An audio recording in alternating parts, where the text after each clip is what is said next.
How We Heard It, the podcast about music, pop culture, movies, and more, with your hosts, Wayne Bledsoe and Chuck Campbell. Que tal, Uruguay? This is Chuck Campbell with Wayne Bledsoe, and I'm John Baker. That's a What's Up to Uruguay. They're one of our listening countries, and they show up periodically. And I've always been fascinated by that country. It's a little country notched into the east of South America between Brazil and Argentina. And it's a real progressive country. It's like really with it, but it's a small country. And I was looking up, and it's like they're only 0.05 of our audience, but they're only... but they're only 0.04 of the world population. So they're actually overachieving with their 0.05. Way to go, Uruguay. There we go. Yeah. All So, right. and I've always been fascinated when I was in Brazil, down in Rio de Janeiro. I wanted to go down to Montevideo, which is capital of Uruguay. No idea that it would take 24 hours to drive there. On the map, it looked like, that I could probably get there and back in a day. So I did not go down to Montevideo, but I did have some wonderful cookies in Rio that were from Uruguay. Huh. So, Wayne, please explain what the topic is today. Well, we're sort of on two different paths. We are. Yeah. The idea was to go through our record collections. For my idea was to go through our record collections and talk about artists that we don't normally talk about. So we'll get off the shtick of talking about the same people as much as we do.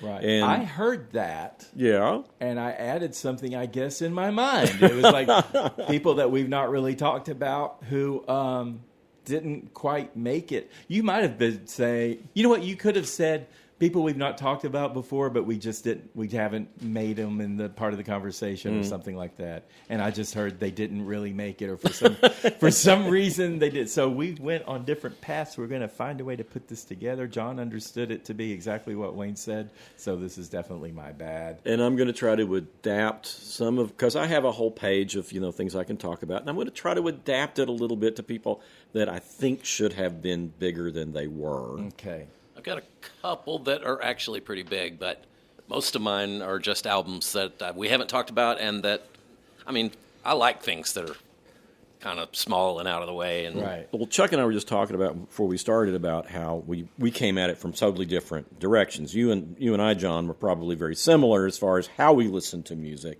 But when I would review things, I had a column where I could write the whole column on one album or one artist or just whatever I wanted to write about. Or I could break it up into tiny little paragraphs of, reviewing a whole stack of albums. And you had 3 every week. Yep.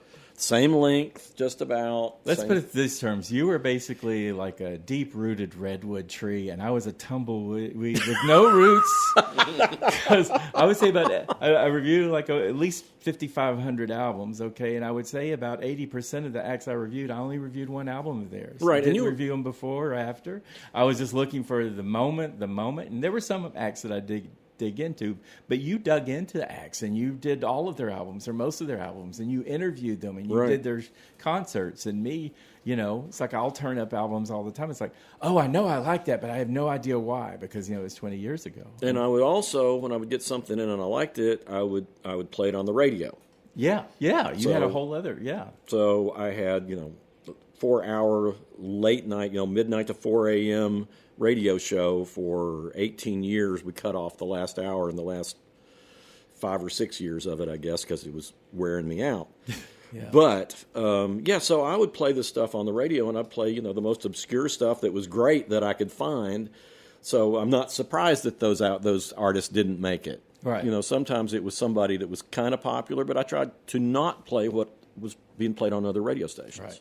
Well, and for me, my background was working in a record store, and so we had to play what was, the top 10 of all the time in the store, and that turned me off to really popular music. And that's why I always would go to we had a bin in the back that promo records that were no longer in circulation at the store would go in the back, and if you could just go through it and take what you wanted. And I would always pick out the African Zulu jive stuff. Just the weirdest stuff I could find, and because that's my taste. So, well, The bottom line is that usually when Wayne comes up with an idea, it seems impossible to me. When I come up with an idea, it seems impossible to Wayne. John just kind of muddles through. Whoever comes up with the idea, he finds his way somehow. Yeah, poor John just gets an email or a text, rather, that says, okay, this is the subject, and has to figure it out. It's a good challenge. Sometimes I hit the nail on the head. Sometimes I swing and miss. So how do we want to do this? I can do... You start. I'm starting. You All right. start, and then we'll try to work. This is going to be in from probably there. more detailed than anything you have. The very first one I'm going to talk about. I guarantee you it will be. Mine won't be very detailed. I'm going to talk about Lauryn Hill. Okay. Okay? In 1998... But Lauryn she was already Hill, big. She got to be huge. You've got to hear me out here. Okay, this all is right. what happened to Lauryn Hill. Okay? Okay. She was in the Fugees before she released her solo album, so in the 90s for a few years, with Wyclef Jean. Right. And then in 1998, she released The Miseducation of Lauryn Hill. Every critic fell over themselves praising her. She won a bunch of Grammys, including a Best Album of the Year. Yep. She sold over 10 million copies of it. It was the first woman rapper to ever sell that many albums. Then she kind of like stepped back a little bit during the fury of all, because it was just, it was the future of music. Yeah, It was defining neo soul. She was a rapper and a singer, and it was the first like really effective blend of rap music and soul music and sophistication and seriousness, but just really polished and just really effective. And she just like knocked it out of the park. I never saw a bad review of it. Then she did something called she did an MTV acoustic, Unplugged a couple of years later, and they recorded that live. So she did release that live album. Never put out another album. Yeah. Never. Not a single one. So it's like, what happened? Right. Well, that is interesting. So what happened to Lauryn Hill is she was messy. Okay? She and Wyclef Jean, this is pretty generally acknowledged, were having an affair the whole time they were in the Fugees. Right. He was married. And apparently, I've read an allegation that he alleged that she told him she was pregnant with his child, but then she had a miscarriage. I don't know how much of that was true or not, but they got more and more strife. So they broke up in 97, and she decided to do this solo debut album. And this album, Wyclef Jean said, let me help you out with that. And she said, nope.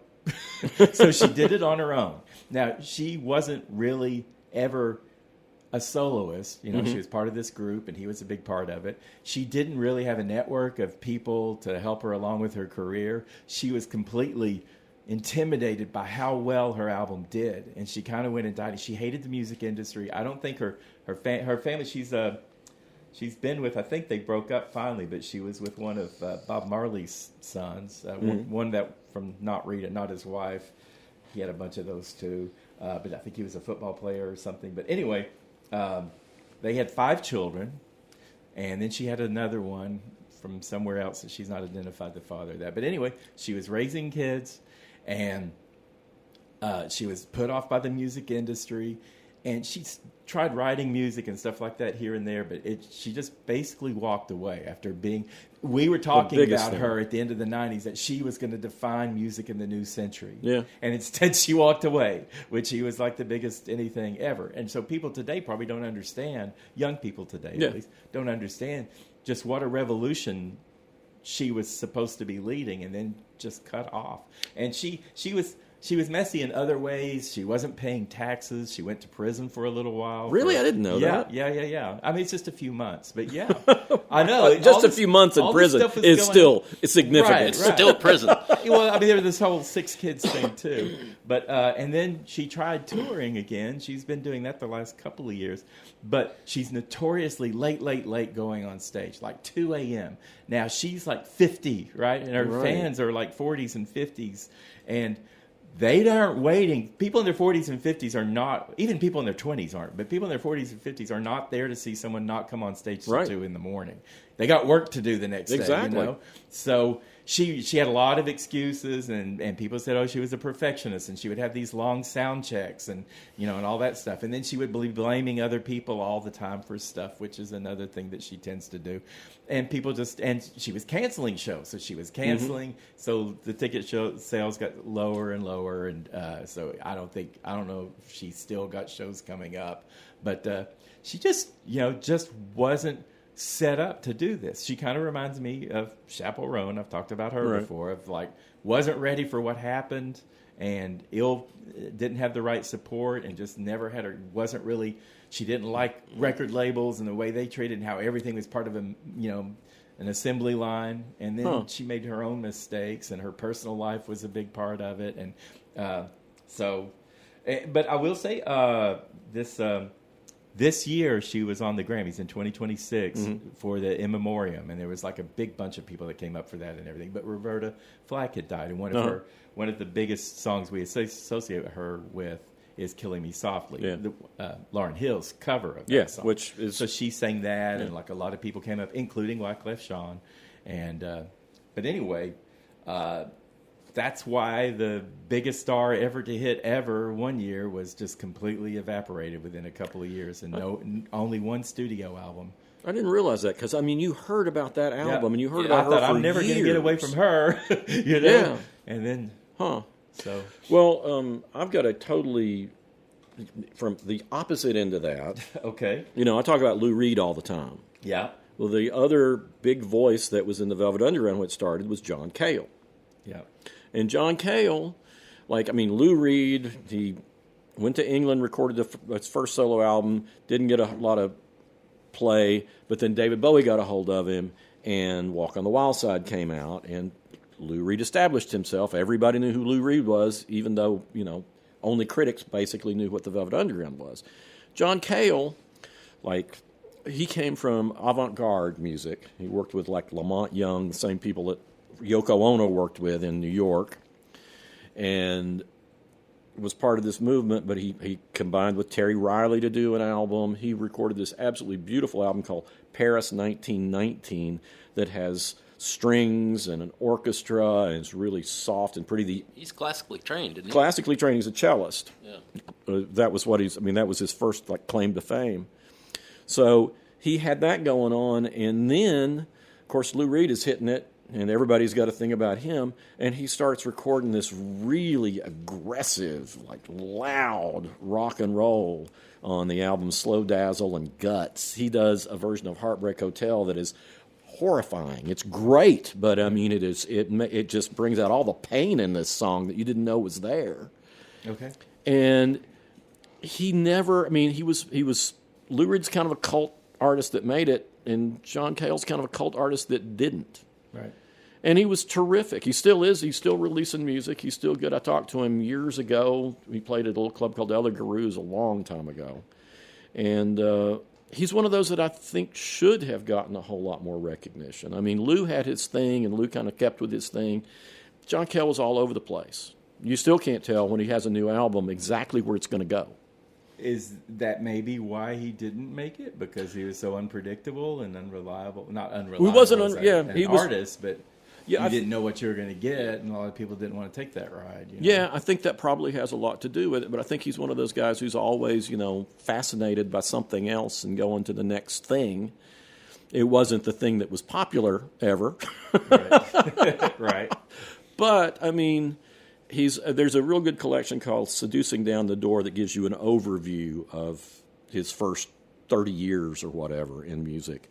And it's really good. And you will hear everything from these kind of experimental, pretty instrumentals to just the loudest, punkiest, most aggressive stuff that you've ever heard.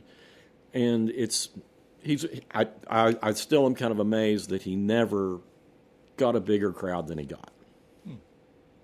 Sometimes the eclectic ones, you just don't know if they're going to hit or not. Well, no matter how good they are. Yeah, it's a similar thing with Jeff Beck. Of course, Jeff Beck was more popular, but it was that was somebody who, from album to album, you didn't know what he was going to give you. But people like me, it's I'm here for all of it. Mm-hmm. So there's on the totally opposite end of the scale, Okay.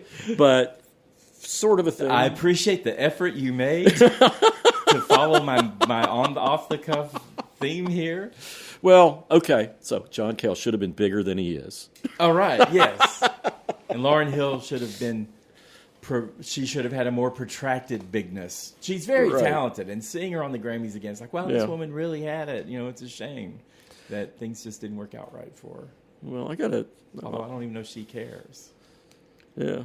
Well, I got another one in a minute that's kind of can fit into this thing.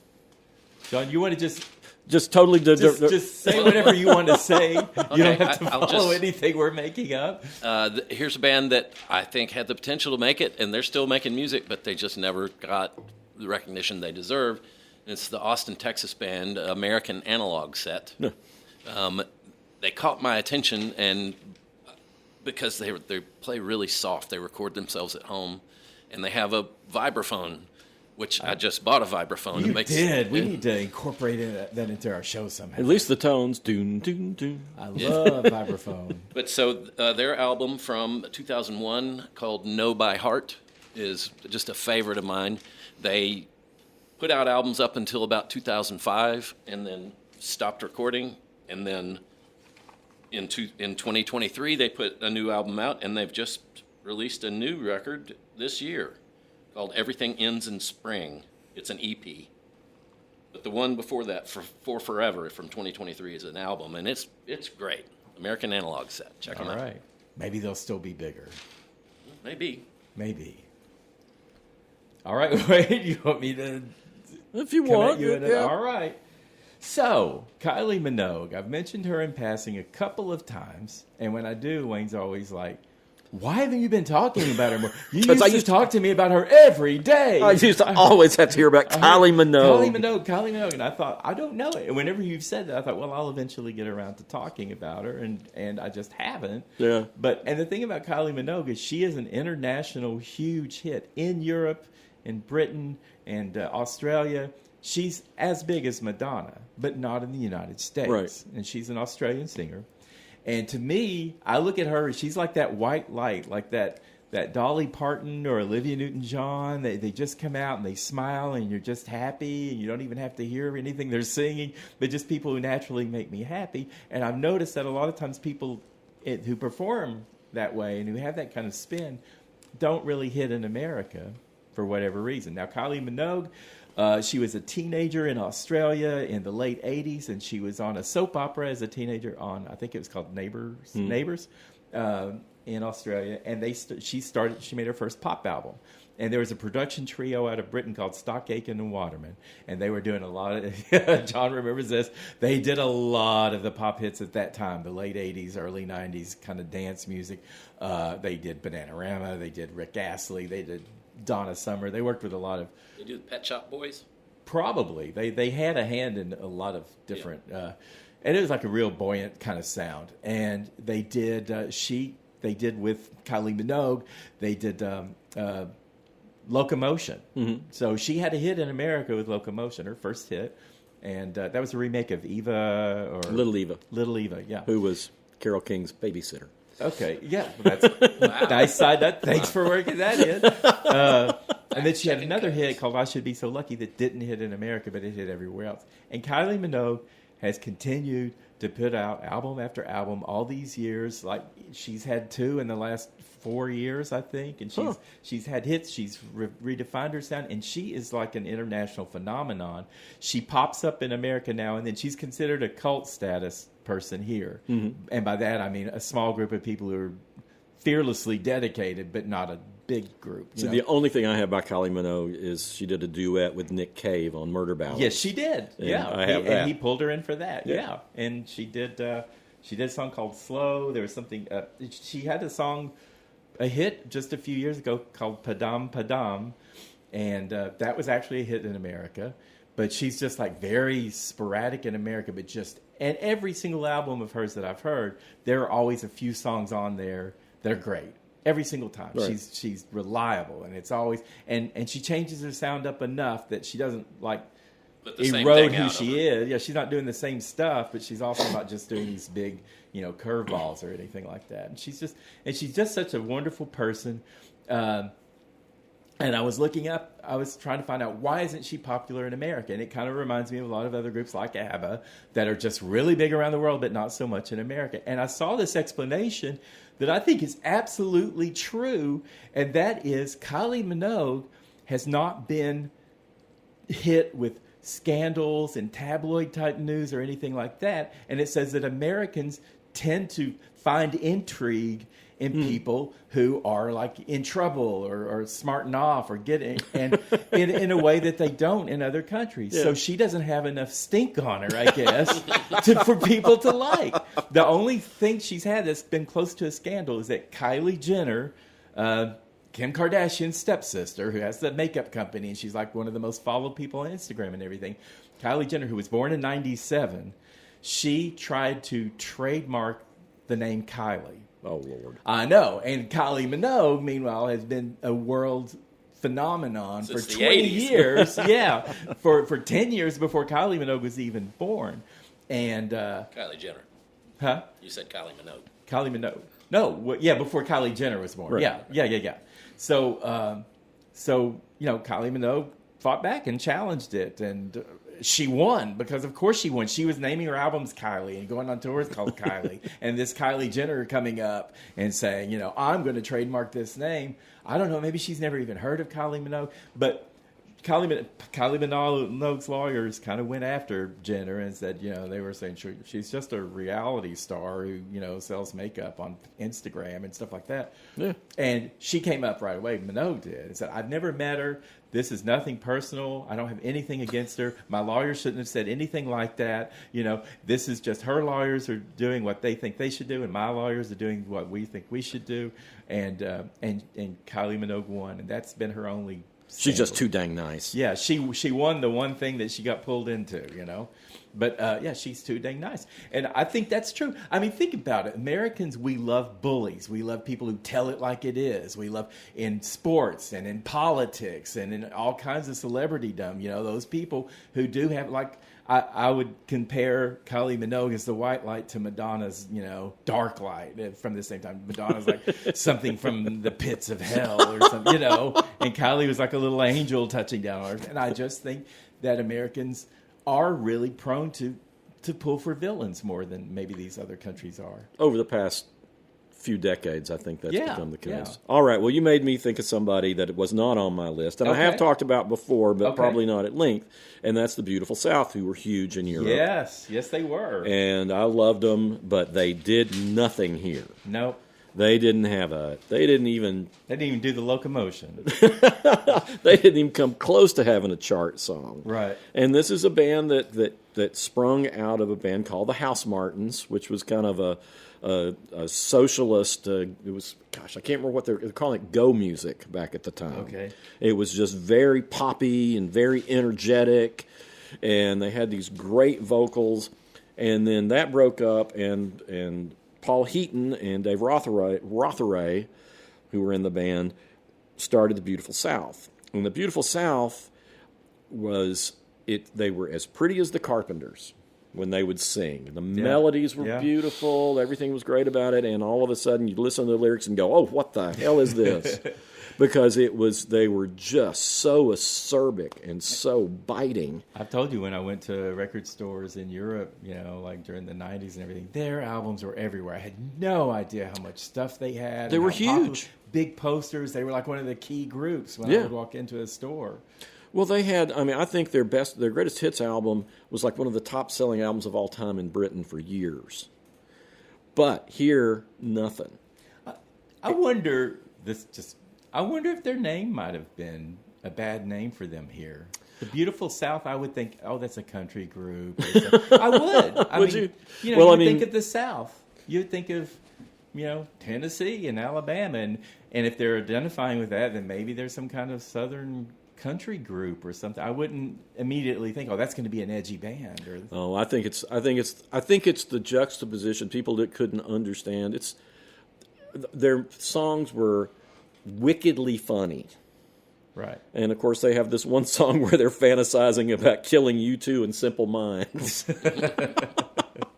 And I mean, the first song on their first album is like, it's a 6-minute song, and it sounds like it's a love song, but it's about a writer who's using his girlfriend's pain to write songs, and he's thanking them for all their pain, and then he's like listed off all these names, and he can't even remember them all. Yeah, but I mean, don't you think that? I think for them, the problem wasn't that people didn't understand their music; it's just they never heard any of it. And well, yeah, and I wonder if the record label, if they just didn't like.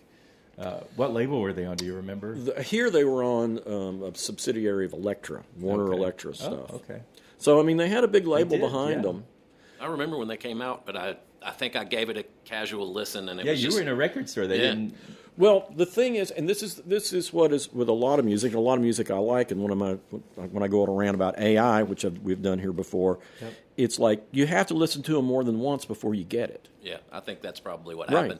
I listened to it and thought, yeah, this is sweet. Yeah, this is sweet. This is almost saccharine. But the thing is, it's sarcastic. Mm-hmm. There was so much sarcasm, and Jacqueline Abbott and Paul Heaton went on to make, after the Beautiful South broke up, they went on to make some albums that have the same kind of attitude, and it's great. But that's the thing. They had these nice male voices, and they always had a female singer with them. Well, after the first album anyway, and she was always just really sweet, and I mean, she could not quite Karen Carpenter, but that same sort of tone. Right. And then you listen to what they're saying, and it's just horrific. Well, it's great. Maybe acerbic wit doesn't work here. We like our bullies, but maybe we don't like our really dry or smart, humor, subtle, sarcasm. Yeah, we don't like subtle, and we don't like. I mean, I think that there's such prejudice. We've talked about it before. I think there's such a prejudice against humor. Yeah. That it's just, I'm sure it rubbed everybody the wrong way. And of course, I was absolutely loving it. Yeah. Because I'm listening to it on two different levels. And I used to play their music for people and watch their faces, about, oh, yeah, this is pretty, this is nice. And then you watch when the lyrics would hit them, it's like, oh, there we go. Aha. So there's another example of America not getting something that other places the go. world is into. Yeah. Here's an album that has a good story behind it. This is Marty Stuart, The Pilgrim, from 1999, and the story behind it is that he built his career on this outlandish, what was that, hillbilly rock or whatever he called it, like big shoulder pads and huge bouffant hairdo and like bright colors, and it was just a gimmicky thing that he did, and he was on, I don't remember what label it was on, was it MCA? I can't remember what the label Anyway, was on he had one last album to do for his record label, and his last couple albums had not done well, and he just decided he was not going to play that game anymore, and he wrote this album, and it's a concept record about a pilgrim traveling, looking for love, basically, and so he called in every favor that he had because he was Johnny Cash's son-in-law for a while. Yep. So Johnny Cash is on the record. George Jones is on the album. Emmylou Harris is on the album. Pam Tillis, Earl Scruggs, Ralph Stanley. And it is just an extraordinary album. And he said, I knew I was going for broke, and I knew that if it didn't make it, I would lose my record label, and I would lose my manager, and I would lose everything. But I had to be true to myself. And so I made this record, and I got dropped by the record label, and I lost my manager, and I lost all my publicity and everything. But I got my personal... what's the word I'm looking for? Integrity? My integrity. I got my integrity intact. Yeah. And he's since gone on and made great music since then. Yeah. Yeah. And I think he's made better music since then than he's ever made before. I mean, starting with that album. Yeah. Yeah. And of course, he got Kenny Vaughan in his band, and he's just incredible. Chris Scruggs. Incredible bands. Yeah. They're amazing. Yes. And he played the Bijou Theater here in Knoxville a couple of years ago when he was touring. When this album, they did a reissue of The Pilgrim, and he played the whole album start to finish. And it was amazing. Yeah. It was one of the best concerts I've ever seen. He's an amazing guitar and mandolin player. Yeah. And music historian and photographer.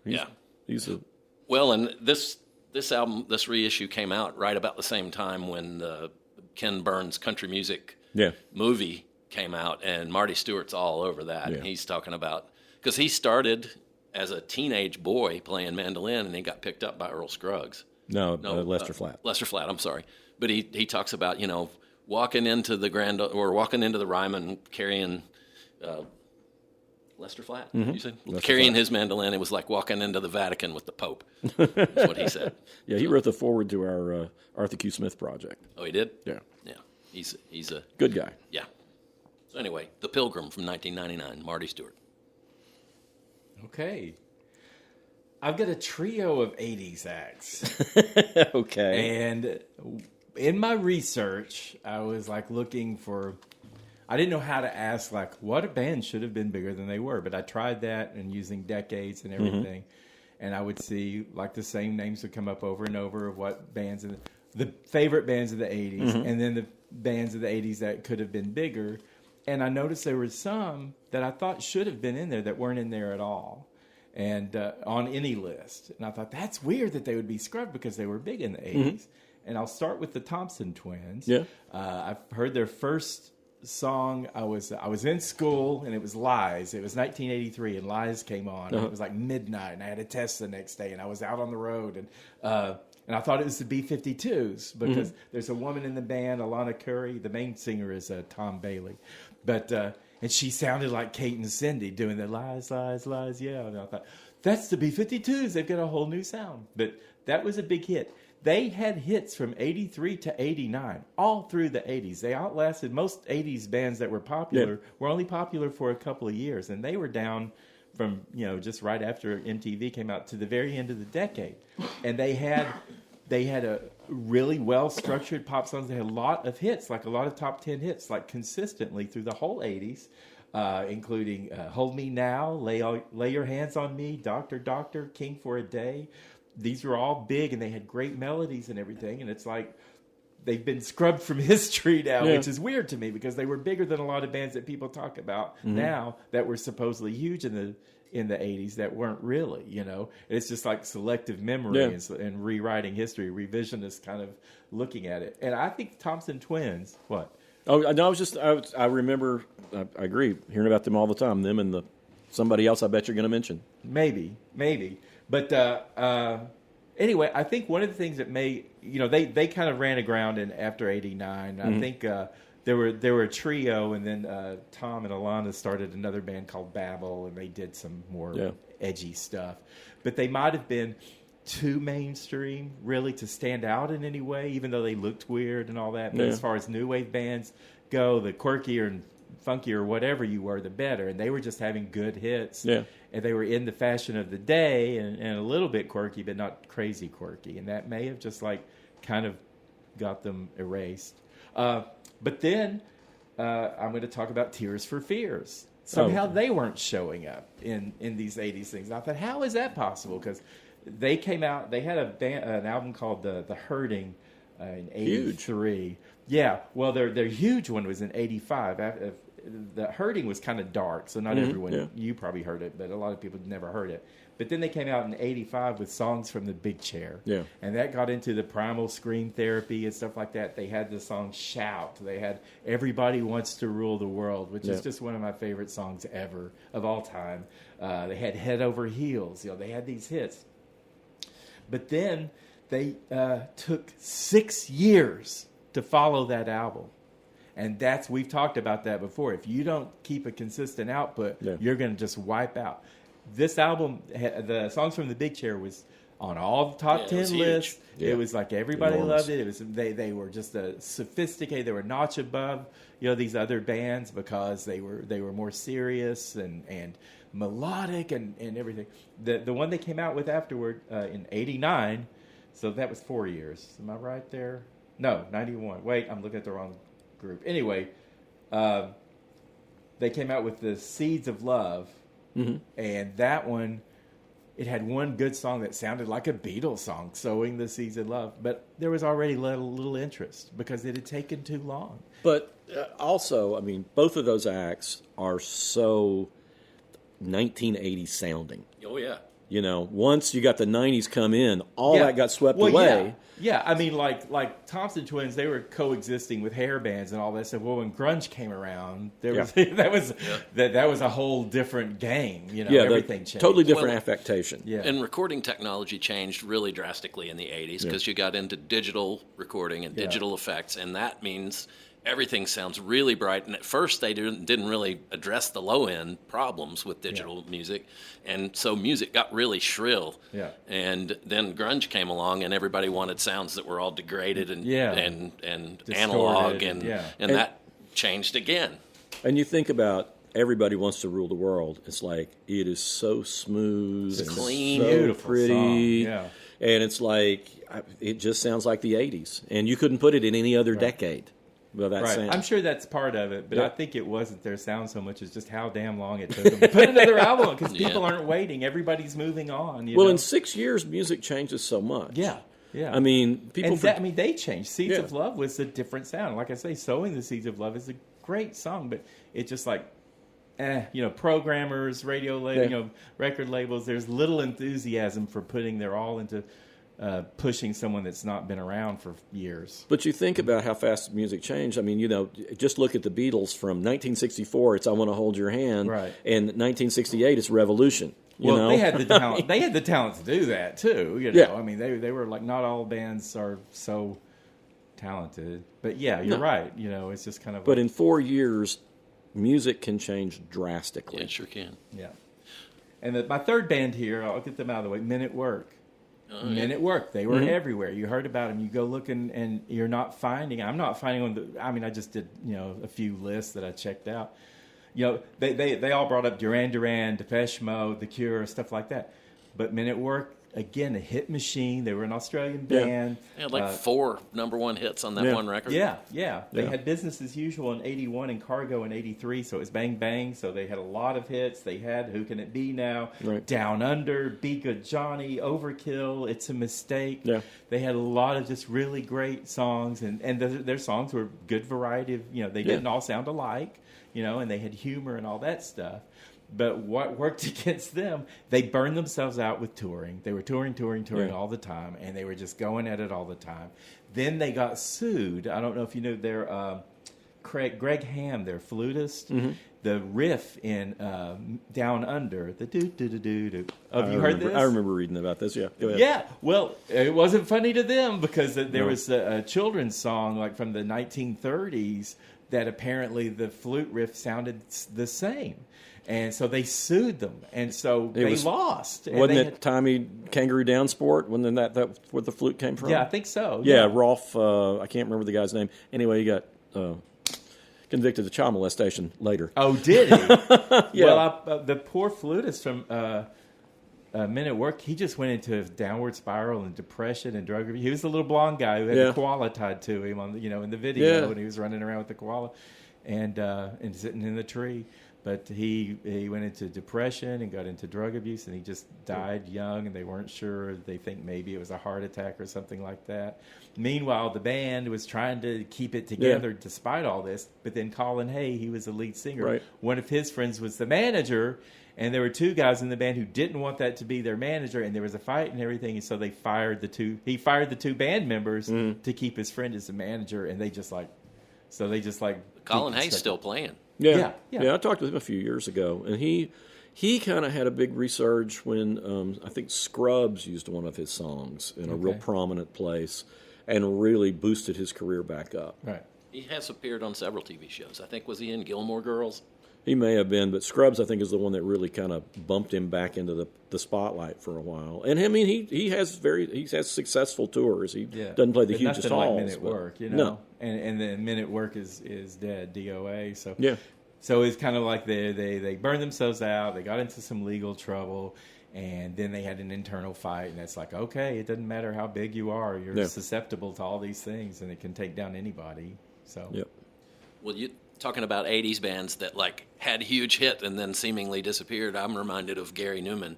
Yeah. I was here in my car from The Pleasure Principle. That was actually 1979, and that album is absolutely fantastic. Yeah, I know people who just... And Gary Newman continues to put out albums. He's still touring. Yeah. He's very dark and very... but he's a quality musician. Yeah. I think people just assume that, if you're good, you'll have hits, and you'll just keep having hits until you're not good anymore. It's never like that. Yeah. There's always something else at play. Well, one of the ones that kind of, you remember the Blasters? Mm-hmm. I mean, the Blasters were like kind of like the Rockabilly Revival when it started before the Stray Cats. The Blasters were out of California. They're from Downey, California, same place as the Carpenters were from. And I thought they were going to be a big thing. And they released that first album, and it was everywhere. It was on Slash Records. It was one of their first big successes. Same people who put out Los Lobos and other people like that. And then the band fell apart. Dave Alvin, who was like the main singer-songwriter, he went on to a solo career, and his stuff's great. But it never touched what the Blasters, the kind of success that they were having. Right. But he's got a live album called Out in California it's just stellar. I mean, I wish I'd been at that concert because it is just so good. And he tells stories about, he had an album called Blue Boulevard, and the title song from that, he tells a story about his cousin Donna, who used to cruise down the highway in California, and the guys would be looking at her. She had a beehive hairdo, and she had a 45 player in her car that, she played 45s and keep them from skipping as she was cruising. But it's so good, and he's done so much stuff. He has another album called Public Domain, where he does old Public Domain songs. And, it's great. That avoids those flukes. Avoids those pesky copyright laws. Yeah, it does. But it's all these songs, like things from all the way back from the 1600s to I think the most recent one is The Murder of the Lawson Family, which I've talked about before, which is about a real murder in North Carolina that happened on a Christmas Eve, and it's horrific, but man, he does a great version. And he's still out there playing. Well, okay. I got another 80s big hit that disappeared, and that's Thomas Dolby, the golden age of wireless. Yeah. That album is great, and you could not get away from She Blinded Me with Science. No. That was the soundtrack to my freshman year in college. She's tidied up, and I can't find anything. Exactly. And it makes you think he's a zany, funny guy, but that album is not.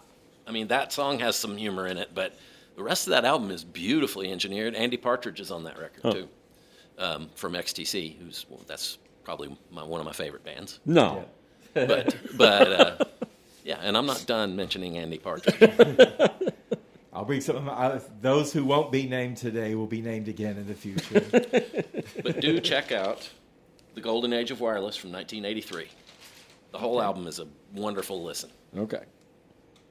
Chuck? Well, a couple of that I've mentioned before. I'm just going to throw them out there because of the topic that I thought it was. If I had known we would ever be doing this topic, I wouldn't have mentioned them. One is Elastica, fantastic women-fronted band from Britain. They had their 1995 album, just Elastica, self-titled, and then 2000 album Menace. Those are fantastic albums. If you like the darling rock band of today is Wet Leg from Britain. Mm-hmm. There's so much Elastica in that. So if you like Wet Leg, go listen to Elastica self-titled, and Elastica the Menace. And the other one, Divinals, I talk about them often, but that's a band that I don't know how they didn't hit bigger because they're just a great rock, gritty band. And Christina Amphlett was one of the best rock singers I've ever heard, I think.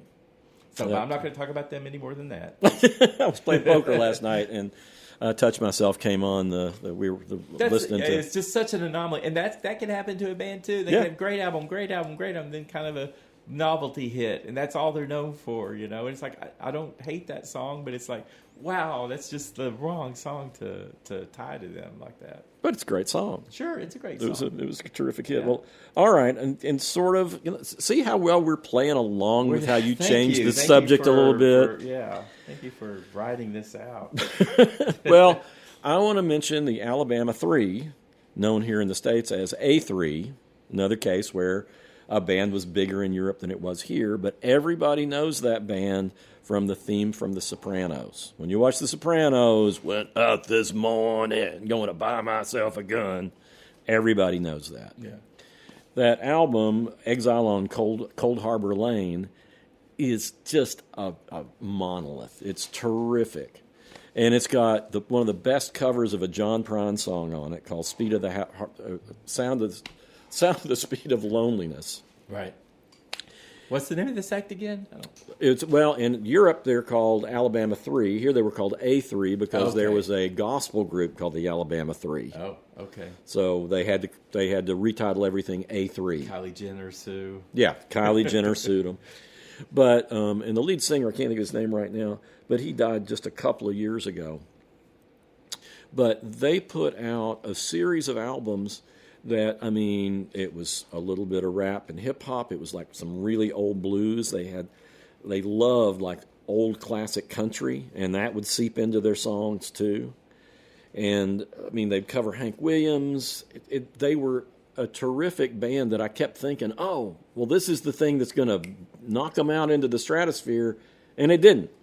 Everybody liked that. I mean, the Sopranos soundtrack album sold pretty well, and they had all sorts of great songs on the Sopranos, but it didn't really do that much for Alabama 3. But anyway, if you run across one of their discs, they're terrific. It up. Yeah. Okay. Well, my fingers landed on a 4-song EP by Robin Hitchcock and Andy Partridge called Planet England, and it came out. We're back to Andy Partridge already. Yeah. I didn't know you were talking about today. It's called Planet England, and it's from 2019. And the thing is that they were both aware of each other, but were both kind of intimidated by each other because Robin Hitchcock had this real weirdo Syd Barrett kind of vibe to him, and Andy Partridge. Both weirdos. Yeah, Andy Partridge is his own kind of brand of weirdo, and they were both. And so when they had never even met each other when they decided to do this thing together, and they just really, really liked each other, and they say they're going to do more. But this album's really, really great, and it's fun because Robin sings most of it, but you can definitely hear Andy Partridge's touches in them. In the production, it was recorded at Andy Partridge's home studio. Anyway, 2019, Planet England, Robin Hitchcock and Andy Partridge, if you can find it. All right. I want to talk about Jamiroquai. Okay. In the 90s, this was the name of the band, and the lead singer's name was J.K., and they're still active, but they came out in the 90s they had this wonderful blend of jazz and funk, and it just caught in with the mainstream in Europe. They're a British band. And then the U.S., they had a great video where he's like dancing with a big hat and everything's moving behind him. So that's what made him made them a hit in America, and then never again. They actually had another. That was '96 with the album. What was the name of it? Traveling Without Moving. But I just want to put in. He has a very Stevie Wonderish sound. That's how I was going to get to that. Oh, it's like he very much sounds like a new Stevie Wonder. Yeah. And between him and the grooves and the sound and the backing vocals, everything's just great. They had a better song on that Traveling Without Moving called All Right, which is, I mentioned them once before, and that was for when we were doing Sexiest Songs. Right. And that was such a great, because the hook was just, we'll spend the night together, wake up and live forever. Yeah, just so great. And you hear this, and, I don't know how Stevie Wonder can dance, but Jamiroquai is a fantastic dance. It's just like the whole package. But somehow, I think, did my mic go out or something? I can talk, yeah. Can you hear me? All right. It just got really loud all of a sudden. Okay. Did you hit the mic cable or something? I might have. I've got my pen, too. Let me put that down. Anyway, it's almost like they were a novelty act in America, but they were like a serious, great, deep-rooted band in Britain. So, well, I think he looked so gimmicky. That headdress Well, thing. he looked so of the 90s. I think he had a little goatee, and he was like a little guy, but he was, and then he would have the big hat, but, I think it was just the video got him one hit in America, and then that was it. Yeah, that was a band that I really did expect to do a lot more because they became so popular, and that was so incredibly catchy, and there were so many reference points when you were listening that you think, oh, it's a little bit Stevie Wonder, it's a little bit this or that. Yeah. And it was weird that it just kind of disappeared. Soulful funk jazz. Yeah. I guess it's jazz, what's it called? Not free jazz. Fusion. Jazz fusion. Yeah, that's it. I got another 90s if you want me to keep going. Everything But the Girl. Yeah. Okay, this was a duo, a couple, Ben Watt, who is mainly the the boards and the music, and then Tracy Thorn, who's got this angelic voice, this amazing voice. And they had a song, they did real sophisticated kind of music, kind of electronica, pop, and stuff like that. But they were always kind of offbeat, so they were never looking for a big hit. But Todd Terry, a DJ, did a remix of one of their songs, Missing. Mm-hmm. So they had this giant hit because someone did this remix. Yeah. And they didn't want that. They were never trying to do music that would be like massively popular. They had 3 kids together, and they wanted to raise their kids, and they just didn't want, despite all the talents both of them have, they weren't really gunning for big, huge success, and they got it anyway, kind of out of the blue, because they had released Missing as a single just in their original mix. But anyway, and also, what's his name, Ben Watt, he had like a really strange, bad disease that really took him down. But anyway, they were never looking for success, and then they had success, and now it's like, where are they now? It's like, well, they were never going to be that band who would be a Where Are They Now? They were always going to be for kind of like a smaller group of people, and they've just like stepped back. Their son, what's his name? Blake. Their son Blake, he's about 25 now, and he's a musician. Right. And I was listening to some of his stuff, and he's kind of more of a folkier kind of thing, but he looks like he's got a future. Well, I don't think I have ever brought up the band. Okay. In the time that we've been here. No. And that's a group that everybody knows. I mean, everybody knows The Wait and Cripple Creek and those songs. But it's interesting because we all know that stuff, but they released a whole bunch of albums after that are not as good as their first 3 or 4 albums. But, they're pivotal in Americana music and just the whole, returning the sound of acoustic instruments and things. When they hit, they kind of spurred a revolution with singer-songwriters and production and things like that. I mean, they recorded with Todd Rundgren in Bearsville Studios up in New York. And it started with Bob Dylan at the house Big Pink where they were staying and working with him, and the Basement Tapes comes from that. But a lot of the songs on the first album, the music from Big Pink, come from those sessions with Dylan. But I think their next album, just called The Band, is better than that, though I stand in opposition to most people who like the band. Yeah. But it's funny that I've thought about, we've been here for 2 years doing this, and I don't think I've ever even mentioned them. Yeah. Well, and it's ironic that they are like brought back Americana music when there's only one American person in the band. Yeah, everybody else is Canadian. Levon Helm is from Arkansas. I wondered I asked that one time. It's like, is it Canadiacana or something like that? And you said, well, North America. So you sassed me. Okay, all right. So Americana, North America. But there's a great movie about Levon Helm called Ain't In It For My Health. Yeah. And man, he's an interesting guy. Yeah, he was a character. Robbie Robertson wrote most of the songs, but the rest of the band felt like they contributed enough to get credit that they didn't get. Yeah. There was a lot of acrimony after they broke up, and then the band got back together, and without Robbie Robertson, and he didn't acknowledge that it existed, but there was it's a whole band except for him, and the couple albums they recorded after that were actually really good. I mean, it missed Robbie Robertson, but they did the best cover maybe of a Bruce Springsteen song ever when they did Atlantic City. Okay. But it was a terrific group, and I think Garth Hudson just die like last year or something, I don't think there's anybody left. They'll be pretty old by now, right? Yeah, but I think they're all gone. I don't think there's anybody left.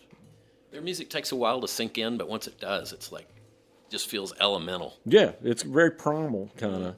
It's not flashy, really, or, there's not lots of shiny objects. It's kind of humble, but it's, man. But I think after the album Stage Fright, the rest of the albums are okay. It's Stage Fright and just the one called The Band are actually my favorites, above music from Big Pink. But anyway, there you go. They were big. They started, we all know them, but their legacy is built on those first 4 albums. Okay. Well, I just want to talk about an album that was very foundational for me, because this was right when I was turning my attention to punk music and then hardcore punk music, and it's a SST Sampler record. SST was a record label that had a lot of the early hardcore punk albums from 1983, and it's called The Blasting Concept. It's got several songs each from the Minutemen, Meat Puppets, Black Flag, and Husker Du. It's a lineup. Yeah, and it's The Blasting Concept is the name of the record, and that is apropos of what the music sounded like. It's really amazing. Were these songs they did for that album, or just they culled these songs from previously I think it released seems like stuff? back in those days, Mix. record labels would put out sampler records just to get you to listen to their. Yeah. And I'm sure in '83, hardcore punk was not on anyone's radar. Yeah, probably not. And so I don't know if these were other songs that were from other albums that they pulled in, or if these are just specially They probably were. They probably were. so That's what you'll I find- think. Yeah. Well, it's funny. The sampler records, they started in the '60s, and I got stacks of those. Warner Brothers was the best. Columbia would do it sometimes too. But How did you? Oh, you were buying them? yeah, you could. Like you were a kid of the '60s. Yeah. Wow. But I mean, that's the Wow. things I first started finding them in like garage sales. But you could back in the day. Okay, so you were a little older than 5. Yeah.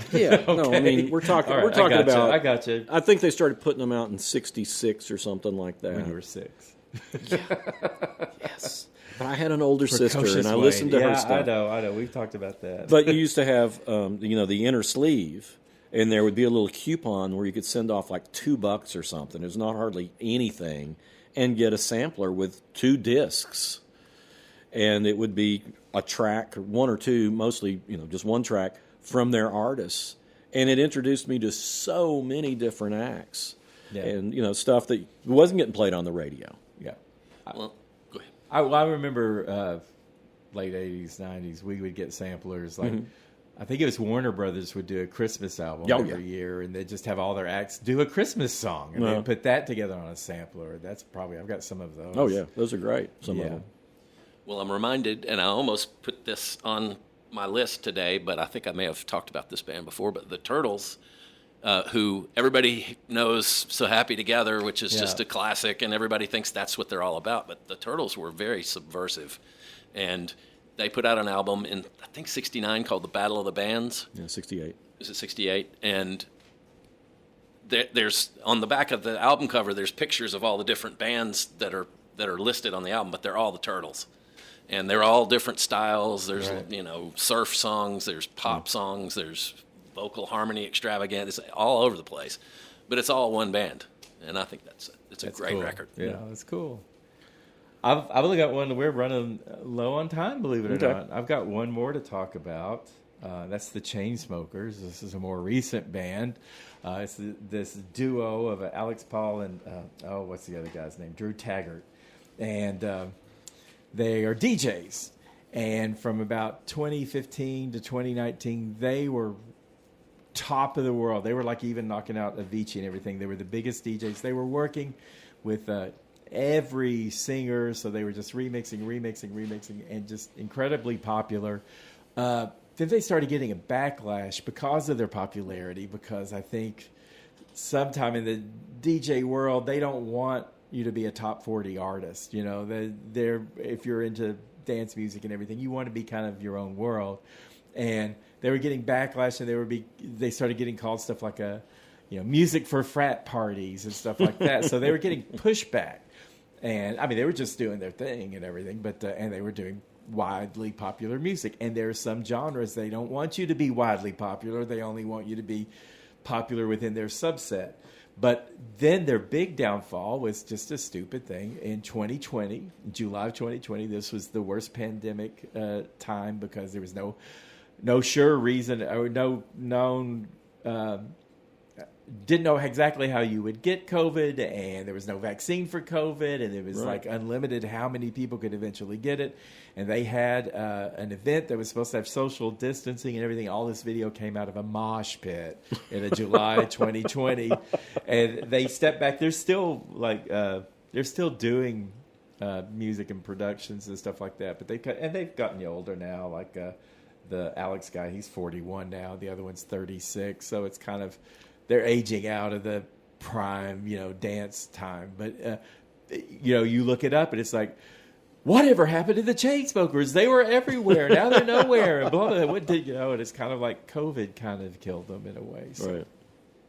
All right, I've got one more, and I'm going to go in the opposite direction. Okay. Way back to the 50s, 60s, Mose Allison, who was a pianist, singer-songwriter, and he had some of the most funny, sarcastic songs to ever come out of jazz. Okay. But he's got Your Mind is on Vacation is my favorite. Because your mind is on vacation, but your mouth is working overtime. And he's got a great song about everything that's happened ever since the world ended. He's got a great song about somebody he never wants to see again called Meet Me at No Special Place at No Particular Time. And he was a guy from Mississippi, and I think he started in the late 40s, but he kind of caught on in the 60s. And he was actually bigger in England. The Who covered Young Man Blues by him, and Eyesight to the Blind's another one of his songs. And he's one of those people that I think that some of the British people who came to America, they used to tell me about it, they would think that these people were really big. Americans were big. Here in America, nobody knows them. And to be fair, I don't know if it's Americans don't like risk or anything, or if it's just American music labels and music industry doesn't want to take chances and they follow a more, because I know there are a lot of them. I mean, three guys sitting here now, we're all into adventurous music and everything. And so I don't know if it's just strictly Americans to blame for loving villains and bullies, or if that's just what's being marketed and directed our way. Well, I mean, when you're getting free publicity, that's true. Yeah. That's part of it. And suddenly you're in the news, and then you spark intrigue, and then people hear that you're a singer or a rapper or whatever, and they start looking you up. And if you're just floating along, with no drama, then they're not going to hear about you. Yeah, lots of times I've looked up somebody because they were in the news doing something. It's like, well, maybe I need to hear this. Yeah. I just want to find out what the controversy is about. So, but Mose Allison is one of those that he was still recording music into his 90s. He died, maybe 10 years ago or so. His last album came out, I think, when he was like 92. Wow. And he was still good. It was a good album. I remember giving it a great review and playing it on the radio a whole bunch. He was from Mississippi? Yep, Mississippi. And he's just a, cool guy. And, I mean, he's like this skinny white guy with this little goatee, and he just looks like the coolest guy in the room, no matter how young or old he is. Mouth's working overtime. Yeah, and that's the thing. Everything was very deadpan. Yeah. Sort of dignified. Yeah, and he had a style like nobody else had. And he's a great piano player, too.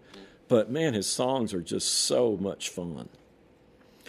But, yeah, and so there's somebody I can tie it to that I really think should have been bigger. We loosely tied this together. Do you have any left, John, or are you just ready to move on? I mean, I've got some, but... Yeah, I got a stack of stuff. But are you all ready to move on? Let's move on. We're about... Okay. So... I want to start with the recommendation because I kind of have one more thing.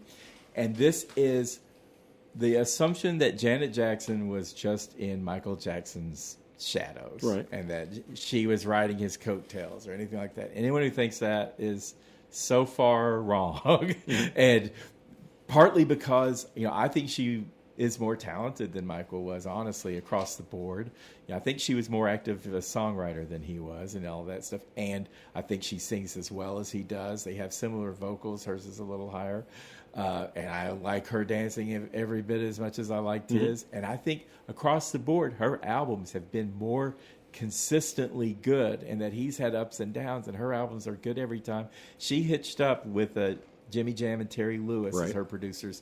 And with the Control album, which is right when she was like 19 or 20. And that's when she first broke big. And that defined her sound. And her songs are very distinctive. And there's just like there's a high bar that every album passes. And every album, like I was saying about Kylie Minogue, is like every single album, there are good songs on it. I would recommend, this is more of a broad recommendation, but I know there are some older people who didn't listen to her because she was Michael's little sister, and there's some younger people who didn't listen to her. I think she may have been helped by some of the popularity of Michael, but I also think she was probably hurt by it too, because he was always in the news for weird stuff, and I think people maybe projected that on her when she seems to be pretty normal, a private person. and you and I both saw the interview. I don't remember exactly how she said it, but she was talking about Michael, and she was being very measured in what she said. And she goes, I know my brother's a little weird. And she paused. She said, okay, a lot weird. But she was just basically saying, that's my brother, and I love him. But they're two very, very different artists. And she's probably been as hurt by him as helped by him. And they had different sounds and different fan groups. But to capture her, I think there was this trio of albums, Control, that came out in '86, and that was followed by Rhythm Nation. Control, she was going into adulthood. Rhythm Nation was she was like finding her sound. Her dance became far more important. And then finally Janet in '93. Those 3 albums, there are just so many great songs. When did Rhythm Nation come out? Rhythm Nation, came out in '89. So it was 86 Control, 89 was Rhythm Nation, 1814 technically, and 93 was Janet. These songs, these albums all produced like so many top singles that the Billboard charts, they do like all-time charts and all charts and all that stuff. She actually, Michael Jackson is number 8 on that chart, and she's number 7. Huh. She's actually been more successful by some measures than Michael was. Like the number of hits and everything. So I feel like just give her a chance on her own. And there is an album, I should say, there's an album called Design of a Decade, 1986 to 96. So there's a greatest hits album that covers those 3 albums I was talking about. But it doesn't even have enough room for all the hits that she had off those 3 albums. Well, I just thought it was funny that she went from Let's Wait a While to sex. Well, that's what people do. She had a couple of albums before Control where she was just a kid, and they weren't very good. But then Jimmy Jam, Terry Lewis, they came up with a sound for her that fit her, and everything she does is really good. She turned 60 this year. Yeah. I remember giving her good reviews on the concerts. It's hard to knock her, No, and that's the only place where I thought, okay, I don't mind that there's tapes. Yeah. Because she was dancing the whole time. Yep. And she was singing she was one in of between. Those. Yeah, she would sing and dance because some people want to see her dance. Yeah. You do both, and people let it slide. Yeah, and they would make it kind of seamless, so you really couldn't tell unless you were looking real close. Yeah. Well, I want to recommend the new Ike Riley album. It's Ike Riley featuring one of his sons, Shane Riley. And I had recommended him before on artists that I hadn't talked about before that I really like. So he has a brand new album that should be out about the time that this airs called Blind and Surrounded. And Ike is one of those guys. He was a doorman in Chicago. Right. And I interviewed him a couple of times, and he's real acerbic, but he writes really good melodies. His songs are just kind of straight ahead, just a good singer-songwriter song with a rock pop attitude, and it's just likable stuff. He's the Sparkle and the Finish, my favorite of his albums, and this is the best one since then, I think. Had some of the best lines I've ever heard, some of which I can't repeat here.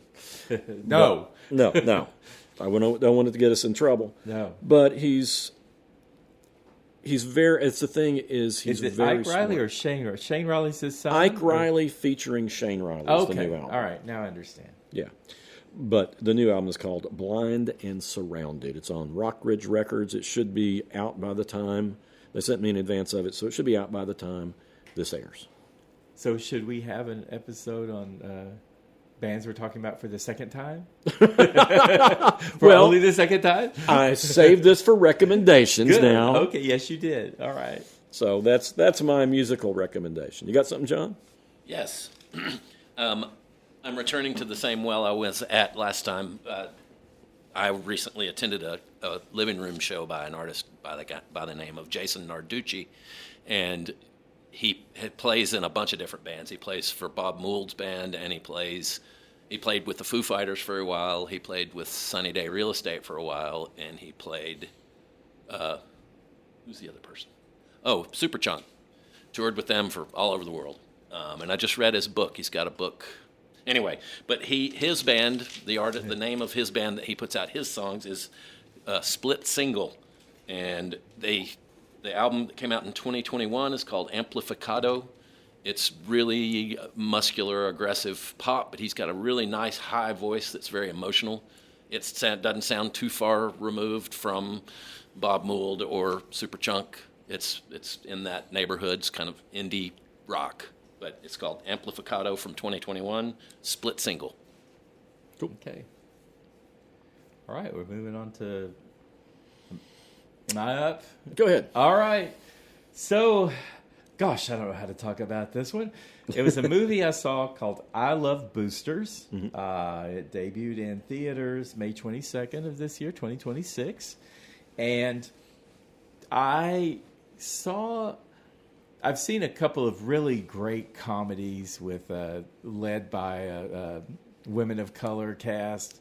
And one was Girls Trip, which is fantastic. And another one was One of Them Days, which came out earlier this year, I believe.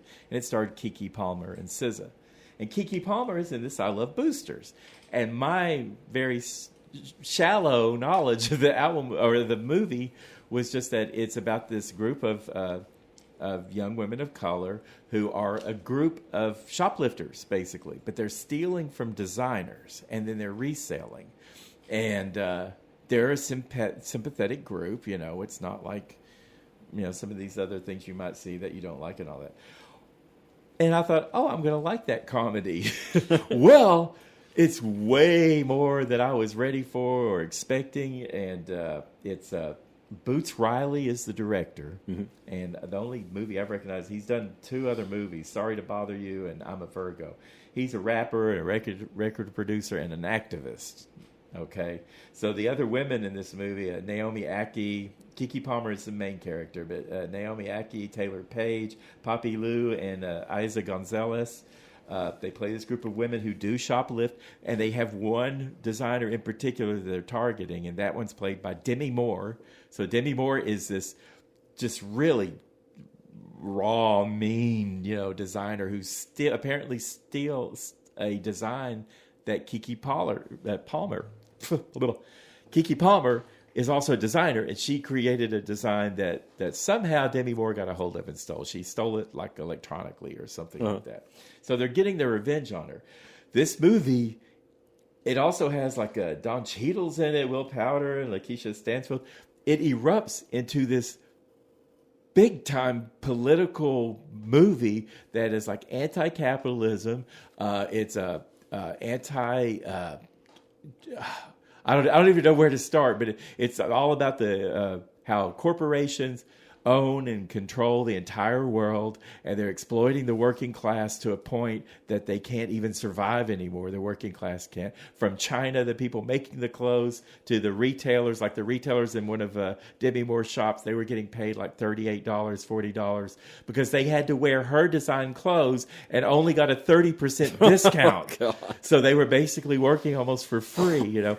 And Keke Palmer, she keeps seeing this big rolling ball of receipts and debts and everything that follows her around, and she'll just look around and it'll be rolling down the street. It'll be like 2 stories high and all that. So it's always haunting her. And there's like a sci-fi thing with I don't even know how to get into all of that. The Chinese workers are dealing with first. And there are these people without skins, and there's I mean, and there's claymation. Oh gosh, and, I'm in. Yeah, and Don Cheadle.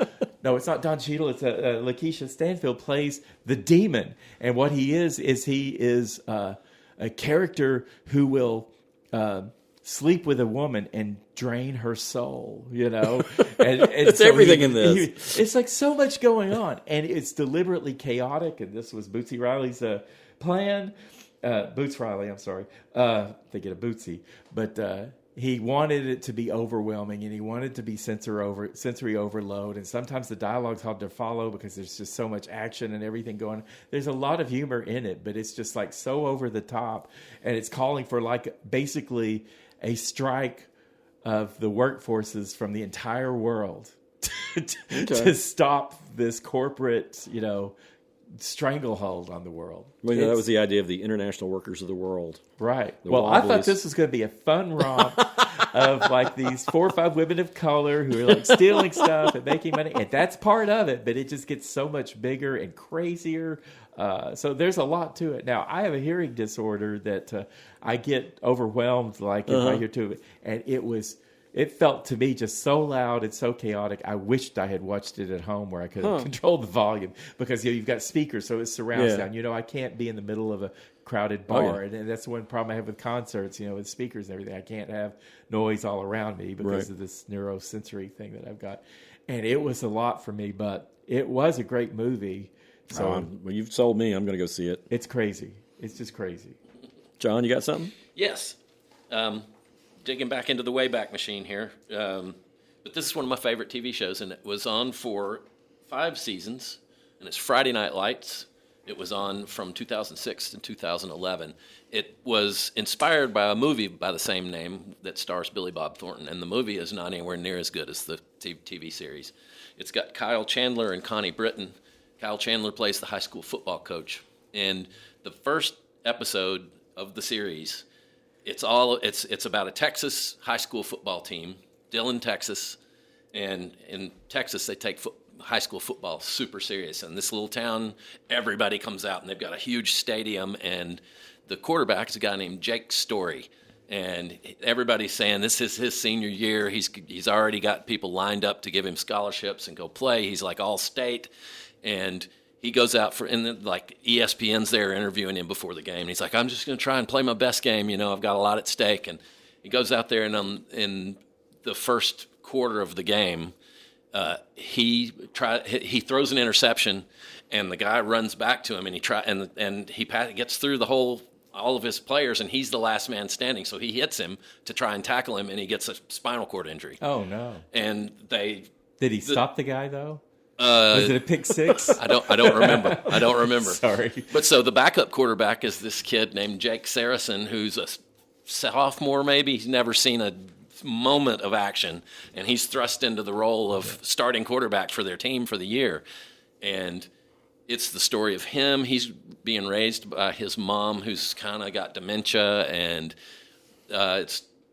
it's just a great story. It's a fantastic story. Yeah. And what network was it on? I don't know. Was it NBC? It was like one of the major networks. I think it was major networks are a big deal. Yeah, I remember everybody talking about it when it came out. Everybody really liked it. I mean, and even if you're not a sports ball fan, the story is great. Connie Britton is so good. Yeah. She plays Tammy Taylor, and she's just sweet every time she comes in, she's like, hey, y'all. And everybody just loves Tammy Taylor. And she smooths things out, while Kyle, and he has, I can't remember the slogan he creates for the team. It's like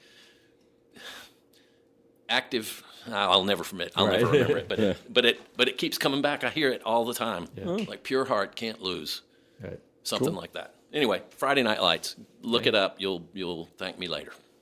Well, I want to recommend, and this is on HBO Max, whatever they call it now. But they call it. Steve Van Zandt, Disciple. It's a documentary on Steve Van Zandt, and I've always liked Steve Van Zandt. I had breakfast with him in Greenwich Village one time and did an interview about Little Steven's Underground Garage, and had a great time. He was exactly what you expect him to be, but this documentary makes the case of how much more he is than I knew. I mean, he's pivotal to Bruce Springsteen's success in just the way Bruce Springsteen sounded.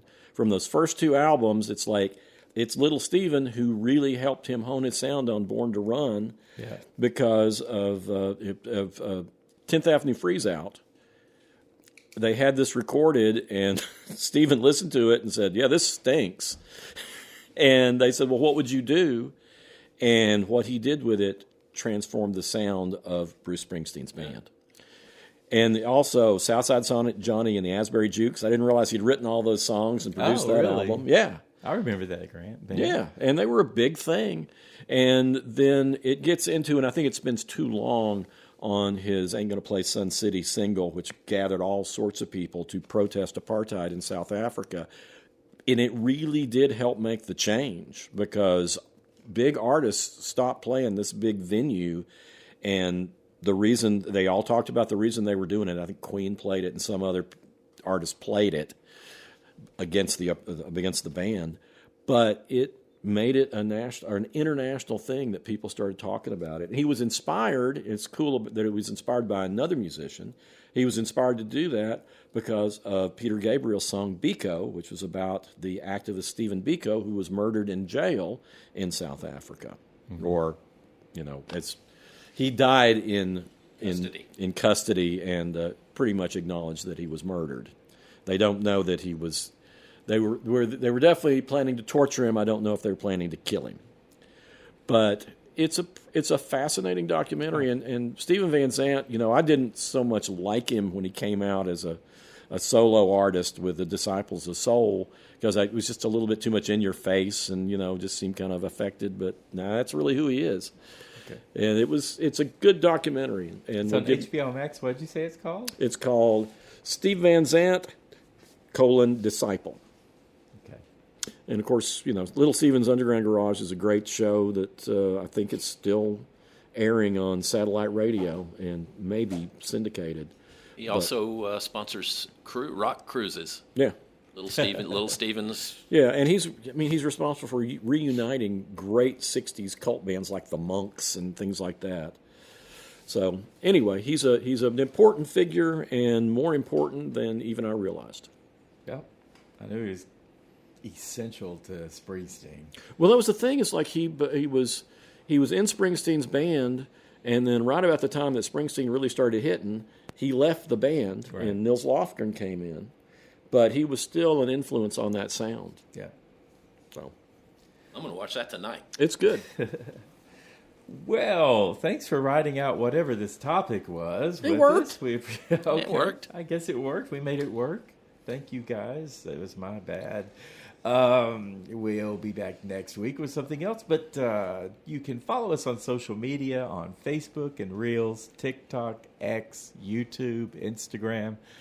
We post little promos from our shows, just little, we'll take an excerpt of the current show and put it on there. So if you want to see what's going on without listening to the whole thing, you can check that out. And if you got any feedback for us, any subjects, ideas, anything, you can write us at howweheardit@gmail.com. And thanks again for listening.